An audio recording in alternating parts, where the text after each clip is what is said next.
സാധനങ്ങളൊക്കെ മേടിച്ച് വന്നു കഴിഞ്ഞപ്പോഴത്തേന് ഇവർക്കിനി ബ്രേക്ക്ഫാസ്റ്റ് കൊടുത്തൊരു പാകത്തിരുത്തണമല്ലോ. അത് കഴിഞ്ഞിട്ട് എനിക്ക് എൻ്റെ പണികളിലേക്കൊക്കെ കടക്കാൻ പറ്റുള്ളൂ.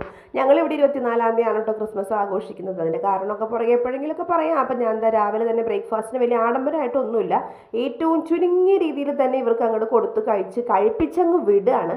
അപ്പോൾ ഇതാ ഒരേ ഗ്ലാസ് പാലിൽ ബൂസ്റ്റ് ഇട്ടിട്ട് കൊടുക്കുന്നുണ്ട്, ബുൾസൈ ഉണ്ടാക്കുന്നുണ്ട്. അവനാണെങ്കിൽ രാത്രി ഒന്നും കഴിക്കാത്തതുകൊണ്ട് നേരത്തെ കയറി കിടന്ന് ഉറങ്ങിക്കളഞ്ഞു ഈ ചെറുക്കൻ.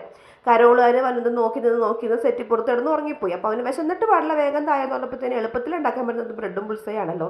ബ്രെഡ് ഉണ്ടാക്കണ്ട, നമ്മൾ മേടിച്ചാൽ മതി. അപ്പോൾ അതാ ബുൾസൈ അവിടെ ആക്കി കൊടുക്കുന്നുണ്ട്. വേഗം ബൂസ്റ്റിട്ട് പാൽ. അപ്പോൾ ചേട്ടനൊന്ന് ഓഫീസിൽ പോകണം, അപ്പോൾ ഞാൻ എന്താ വേഗത്തിലെല്ലാം ആക്കി കൊടുക്കുകയാണ്.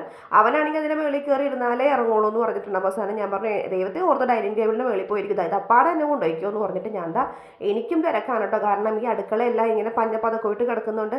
ഇതെല്ലാം ഒതുക്കിയിട്ട് വേണം എനിക്കിനി ബാക്കിയുള്ള ജോലികളിലേക്കൊക്കെ കടക്കാനായിട്ട്. അപ്പോൾ ഇതാ ക്രിസ്മസിൻ്റെ വ്ളോഗ് ഇതിൻ്റെ പുറകെ വരുന്നതായിരിക്കും കേട്ടോ.